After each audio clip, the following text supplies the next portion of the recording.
नमस्कार दोस्तों, मैं रितेश मोदी केसरिया टेक्सटाइल कंपनी में आपका हार्दिक स्वागत करता हूं। दोस्तों, कपड़ों का बिजनेस करना है, मन में तो ठान लिया, लेकिन पैसे का जुगाड़ नहीं है, पैसों का बंदोबस्त नहीं है। सब दोस्तों से पूछ लिया, सब रिश्तेदारों से पूछ लिया कि मुझे बिजनेस करने जा रहा हूं, लेकिन मेरे पास में कुछ पैसों की हेल्प हो सकती है क्या? सबका मना आ गया या सबने हेल्प कर दी।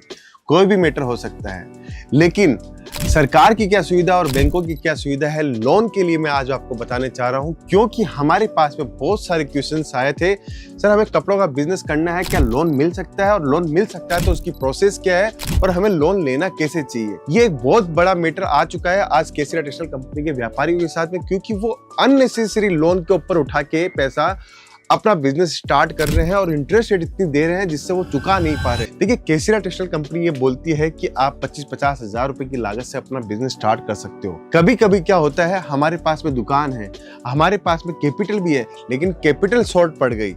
जो पैसा लगाना है, एक दुकान हम लोगों ने 400 स्क्वायर फीट की, उसके अंदर हमारा बजट जो था वो 10 लाख रुपए का था, लेकिन दुकान का जो खर्चा आ रहा है, प्रोडक्ट का जो खर्चा आ रहा है वो 20 लाख रुपए का आ रहा है, तो 10 लाख रुपए अब कहां से मिले? कोई भी बिजनेस बड़ा कब होता है? जब उसके अंदर अच्छी कैपिटल लगी हुई हो। तो बिजनेस ग्रो करने के अंदर आपको कोई भी प्रॉब्लम नहीं आएगी। आज के इस वीडियो के अंदर हम लोग ये भी जानेंगे कि व्यापार को अगर बढ़ाते हैं तो बड़ी बड़ी कंपनियां लोन कैसे लेती हैं। दोस्तों, सबसे पहले अपन छोटे रास्तों से चलते हैं, छोटी छोटी बातों से समझते हैं कि सरकार हमें लोन कैसे देती है और बैंकें हमें लोन कैसे देती हैं। ठीक है, सरकार ने 2-3 तरीके अपना रखे हैं। पीएम मुद्रा फंड, अगर पीएम मुद्रा से आप लोन लेते हो तो सरकार आपको पीएम मुद्रा लोन के अंतर्गत 50,000 रुपए से लेकर 10 लाख तक का लोन देगी, बिना किसी शर्त के, बिना किसी एविडेंस के। बस आपको प्रूफ करके दिखाना है कि आप जो पैसा ले रहे हो वो व्यवसायिक काम के लिए ले रहे हो, अपना बिजनेस स्टार्ट करने के लिए ले रहे हो। बहुत सारे लोग पूछते हैं कि सर इंटरेस्ट रेट क्या होनी चाहिए। देखिए, अगर आप बिजनेस लोन ले रहे हो तो 7.5% से लेकर आपकी 9.5% तक की इंटरेस्ट रेट के बीच में आपको जो लोन मिल जाए, उस लोन की रेट से आपको लोन लेना चाहिए। अब मैं आपको पीएम मुद्रा की बात कर रहा हूं, तो स्पेशली उनकी जो रेट है, पीएम मुद्रा सरकारी जो रेट है, वो 7.5% की रेट से आपको इंटरेस्ट एनुअली पेड करना होना चाहिए। ये आप बात समझ गए कि अपन पीएम मुद्रा फंड से अपन लोन ले सकते हैं। सेकंड चीज, अपन कहां से लोन ले सकते हैं? हम बैंकों से लोन ले सकते हैं।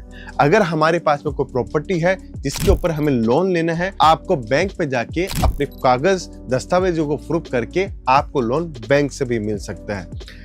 थर्ड चीज, कहां से लोन मिल सकता है? नॉन बैंकिंग कंपनीज, जो बैंक नहीं है, प्राइवेट बैंकें हैं जो फाइनेंशियल का काम करती है, वहां से भी आपको लोन मिल सकता है। लोन लेने के पाए तो बहुत सारे रास्ते, बहुत सारे हैं, लेकिन आपको ये जानना जरूरी है कि हमें लोन कैसे कैसे मिल सकता है। देखिए, मैंने आपको पीएम मुद्रा बताया, तो सेकंड चीज बताता हूं, अगर आप अपनी फर्म को जीएसटी से करवाते हो तो आपको लोन तब भी मिल सकता है वर्किंग कैपिटल के रूप में। बैंक आपको 3 लाख रुपए से लेकर 10 लाख तक का लोन दे सकती है इजीली, अगर आपकी फर्म जीएसटी के अंदर रजिस्टर्ड है तो। थर्ड चीज, आपको लोन और कैसे मिल सकता है? देखिए, पीएम का बताया मैंने आपको, पीएम लोन का, उसके बारे में मैंने जीएसटी का बताया। एक होता है एमएसएमई। एमएसएमई का मतलब होता है आपको उसके अंतर्गत रजिस्ट्रेशन कराना पड़ेगा, आपको ये बताना पड़ेगा कि मैं एक स्टार्टअप करने जा रहा हूं, उसके लिए मुझे पैसों की जरूरत है, तो एमएसएमई के अंतर्गत आपको लोन प्रोवाइड मिल जाएगा। तो ये बेसिक 3-4 चीजें हैं जहां पर आपको एविडेंस नहीं देने की जरूरत है। अगर आप बैंकिंग सिस्टम से लेते हो या नॉन बैंकिंग सिस्टम, जैसे आप फाइनेंशियल फर्मों से आप लोन लेते हो, तो वहां पे आपको दस्तावेज की जरूरत है।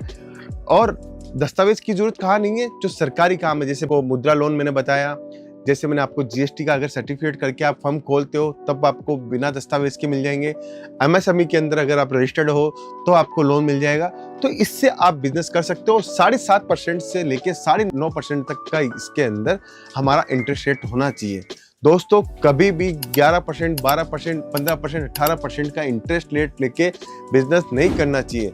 18%, 24% का मतलब मैं आपको बता देता हूँ कि 24% जो होता है वो साल का होता है, तो महीने का 2% के ऊपर ब्याज पे धंधा लेके आपको नहीं करना चाहिए। 80 पैसा 90 पैसा अपने को समझ में आता है कि मंथली 80-90 पैसे का अगर इंटरेस्ट लेते हैं अपन, तो आप इजीली कमा सकते हो। दोस्तों, ये सारी चीजें आपने समझ गए कि बैंक से हमें लोन कैसे लेना चाहिए और कैसे बिजनेस करना चाहिए। अब हम समझते हैं कि लोन ले लिया, पैसा आ गया, तो हम हमारा पैसा कहाँ यूटिलाइज करें। देखिए, कोई भी चीज को यूटिलाइज करना है, कपड़ों का बिजनेस करना है, तो उस पैसों के अंदर एक प्रोपोर्शनेट बनाइए कि मुझे 70% पैसा, मान लीजिए आपने 10 लाख का लोन लिया और 10 लाख आपको मिल गए, तो आपकी दुकान नेकेट है, उसके अंदर कुछ भी नहीं है, तो भाड़े पे अगर दुकान है तो भाड़े का पैसा चुकाओ। उसके बाद में जो भी पैसा आपका बचता है उसका 70% पैसा आपका कपड़ों के अंदर जाना चाहिए, माल के अंदर जाना चाहिए। 20% पैसा आपका उसके अंदर आपके मटेरियल, फर्नीचर बनाने में, ये सब चीजों में जाना चाहिए, और 10% जो पैसा है वो आपका रनिंग कैपिटल आपके हाथ में रहना चाहिए, जिससे आप बिजनेस को ग्रो कर सको, रन कर सको। तो 10 लाख में से मैं बताना चाहता हूँ 7 लाख रुपए का आपको लेना है माल, 2 लाख रुपए के अंदर आपको करवाना है पूरा फर्नीचर, इंटीरियर डिजाइनिंग सब, और 1 लाख रुपए आपको अपने हाथ में लेना है। तो ये आपके हाथ में होगा तो वर्किंग कैपिटल से आप अपने बिजनेस को सर्वाइव कर पाओगे। इमरजेंसी में कोई माल मंगवाना है, इमरजेंसी में कोई पैसा देना है, वो सब काम आप कर पाओगे। दोस्तों देखो, स्टेप टू स्टेप मैंने हर चीजें समझाई, बस आपको भी वही गणित समझनी है कि हमें जब लोन लेना है तो एक ज्यादा इंटरेस्ट रेट पे लोन नहीं लेना है। दूसरा, लोन अगर लेना है और अपने पास कागज नहीं है तो सरकारी बहुत सारी योजनाएं, उनका फायदा उठाना है। तीसरी चीज, आप अपने जो पैसों को यूटिलाइज करते हो वो बहुत तरीके से आपको बिजनेस करना है। अब चौथा काम क्या है, देखिए 7 लाख रुपए जो आपके पास में है, जो आप कपड़ा खरीदना चाहते हो, तो वो आपको एक मैन्युफैक्चरर ढूंढना चाहिए। आप डायरेक्ट एक ऐसे व्यक्ति से काम मत करो जो आपके पास में है, आपने उन्हीं से माल ले लिया और माल लेके माल बेच लिया, इससे आपको नुकसान ही होगा। आप डायरेक्ट मैन्युफैक्चरर के पास में पहुंचो, जिससे आप ज्यादा कमाई कर सको, आप अपने मार्जिन को बढ़ा सको, जिससे आप अपना लोन जल्दी से जल्दी वापस भुगतान कर पाओ। दोस्तों, ये सब चीजें कब पॉसिबल है, जब आप उस काम में मेहनत करोगे, आप एक डायरेक्ट मैन्युफैक्चरर के पास पहुंचोगे, डायरेक्ट काम करने की कोशिश करोगे, और डायरेक्ट काम करने का ये नतीजा है कि जहां आप 20-30% का मार्जिन कमाते, वहां आप 40-50% का मार्जिन इजीली कमा सकते हो। दोस्तों ये सारी जानकारियां मैंने आपको लोन के ऊपर दी थी। अगर आप चाहते हो जुड़ना केसरिया टेक्सटाइल कंपनी के साथ, तो सूरत आइए, सूरत में मिलूंगा आपको, और सूरत आके व्यापार हमारे साथ स्टार्ट कीजिए। दोस्तों, कोई भी तकलीफ होती है, कोई भी बातचीत हो, हमें जरूर संपर्क कीजिए, हमारी टीम को जरूर संपर्क कीजिए। बहुत बहुत धन्यवाद दोस्तों। साड़ी कुर्ती या हो लहंगा, सही दाम का